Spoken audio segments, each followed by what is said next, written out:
ఏం చేస్తావురా కర్మ. ఇంటి ఆవిడ ఆయన చూడకముందే మన గదులు దురుపదం పద.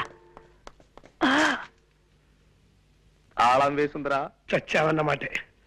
ఏం చేస్తాం, పిలు. గోపాలం గారు, కాంతం గారు వచ్చారా? రండి రండి. ఎవరు?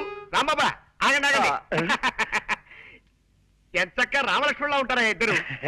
ఇలాగే హాయిగా కలకాలం ఆనందంగా ఆరోగ్యంగా ఉండండి ఆయన. చాలా థాంక్స్ అండి. మాకు మంచి మనసున్న మీ అందరి ఆశీస్సులు కావాలి. వస్తామండి. అవును, ఆ, ఇంత ఆలస్యమైంది ఏంటి బాబు?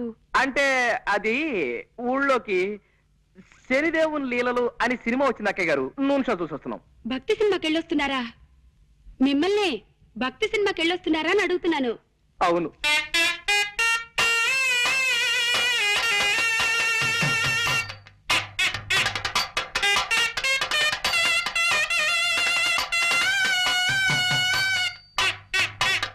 నాన్న, చిట్టి.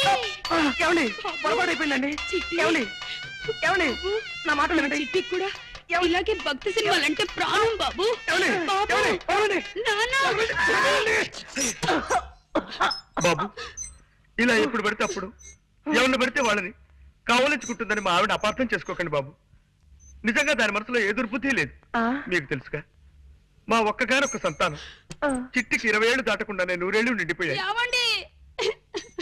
అందుకే మా చిట్టిని గుర్తు చేసిన వాళ్ళందరినీ కాగులించుకుని బావురుమంటుంది మా కాంతం. బాబు, నువ్వు కూడా దాన్ని తప్పుగా అర్థం చేసుకోకు నాయనా.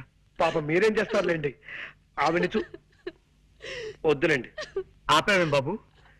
ఏ మాట మాట్లాడితే ఆవిడికి మళ్ళీ మీ చిట్టి గుర్తుకొచ్చి ఎగిరి నా మీదకు దూకుతారేమో అని భయం వేసి. ఏమిటో మా జీవితంలో కళ్యాణి రాగాలు లేవు, అన్ని శివరంజల్లే.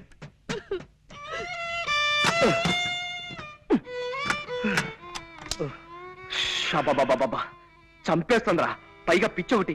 దొందేలేరా పిచ్చి మాలోకాలు. ఆవిడకి ఏ మాట మాట్లాడినా చచ్చిపోయిన కొడుకు గుర్తొచ్చి మనల్ని చంపేస్తుంది. ఆయన ఏదో వాయిద్యంలో ప్రావీణ్యం సంపాదించాలన్న పిచ్చితో అడ్డమైనవి అడ్డదిడ్డంగా వాయించి మనల్ని వాయించేస్తాడు. రై, వీలైనంత త్వరగా వేరే రూమ్ చూసుకుని వెళ్ళిపోతే బెటరా? కరెక్టేరా.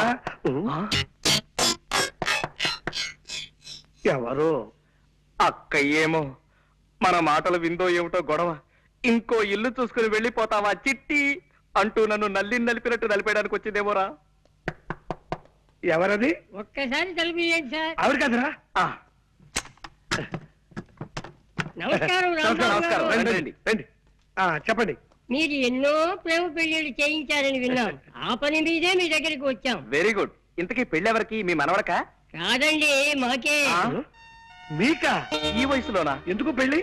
ఏం సాధిద్దామని? మేమిద్దరం గత 60 ఏళ్ల నుండి ప్రేమించుకుంటూనే ఉన్నాం. మా ప్రేమను మా పెద్దవాళ్ళు ఒప్పుకోవడానికి కొద్దిగా ఆలస్యమైంది. ఇప్పటికి మా గ్రీన్ సిగ్నల్ దొరికింది. ఓహో, ఇప్పటికి వాళ్ళు ఒప్పుకున్నారా? లేదండి, ఇప్పటికి వాళ్ళు పోయారు. ఇంకెక్కడైనా పెళ్లి చేసుకుంటే జనం మమ్మల్ని చూసి నవ్విపోతారని మీ దగ్గరికి వచ్చాం బాబు. ఓకే, నా దగ్గరకు వచ్చిన ప్రేమ జంటల పెళ్లిళ్ళు జరిపించడం నా జీవిత లక్ష్యం. చెప్పండి, మీకే టైప్ పెళ్లి కావాలి?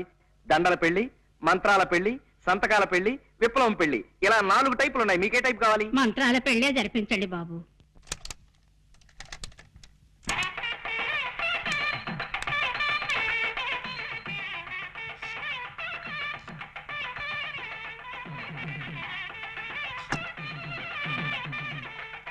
అయ్యా, మంగళసూత్ర ధారణ కానివ్వండి. మాంగళ్యం తంతునానేనా మమ జీవన హేతునాం కంటే బధ్నామి సుభకే త్వం జీవ సరదాం శతం. సూత్ర వధువులను పెద్దలంతా ఆశీర్వదించండి. అయ్యా చిత్తం. శతమానం భవతి సదాయు పురుష శతేంద్రియే ఆయుష్యేంద్రియే ప్రతిష్ఠతి. ఇదేమిటండి ఇలా విచిత్రంగా విసిస్తున్నారు రక్షించరు? ఏమీ లేదండి, మీరు పెద్దవాళ్ళు కదా, మేము మిమ్మల్ని డైరెక్ట్ గా ఆశీర్వదించకూడదు. అంతే. అందుకని అలా పైనుంచి పడేలా ఏర్పాటు చేశాం అన్నమాట. అలా విసిరితే పైనున్న ముక్కోటి దేవతలు మిమ్మల్ని ఆశీర్వదించినట్టే. అలాగా, సంతోషం. నీకేదో టెలిగ్రామ్ వచ్చిందా? నాకు టెలిగ్రామా? Father serious, start immediately. ఇదేని సీరియస్ మ్యాటర్.